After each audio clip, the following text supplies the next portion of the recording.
നമ്മളുടെയൊക്കെ കൈകളിലേക്ക് പല സ്ഥലങ്ങളിൽ നിന്നും ഇത്തരം നോട്ടീസുകളൊക്കെ കിട്ടാറില്ലേ? ഇത്തരം നോട്ടീസുകൾ കിട്ടുമ്പോൾ നമ്മളൊക്കെ ഒന്ന് തുറന്നു നോക്കും, എന്താ പരിപാടി എന്ന്.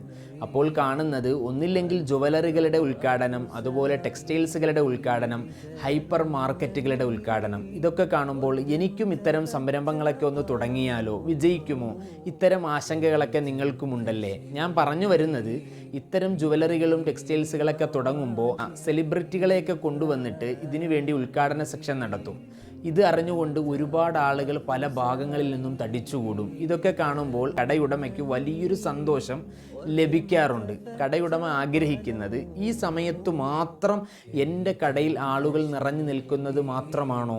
ആ സമയത്തുള്ള സന്തോഷമാണോ ആഗ്രഹിക്കുന്നത്? അതല്ല, മറിച്ച് എപ്പോഴും എൻ്റെ കടയിൽ ആളുകൾ നിറയണം, എൻ്റെ പ്രൊഡക്റ്റുകൾ എല്ലാം വിറ്റുപോകണം എന്നൊക്കെയാണോ ആഗ്രഹിക്കുന്നത്? എങ്കിൽ ഞാനൊരു പരിഹാരം പറഞ്ഞു തരാം.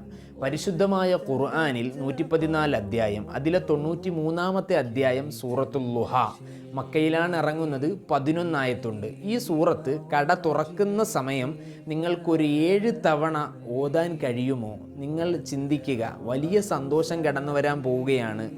എപ്പോഴും ആളുകൾ വരാൻ പോവുകയാണ്. എല്ലാ പ്രൊഡക്റ്റുകളും വിറ്റുപോവുകയാണ്. ഇത്തരം സന്തോഷങ്ങൾ ജീവിതത്തിൻ്റെ അഭിവൃദ്ധിയിലേക്ക് കൊണ്ടെത്തിക്കും, മറ്റുള്ളവരിലേക്ക് എത്തിക്കാം. നമ്മൾക്ക് വീണ്ടും കാണാം.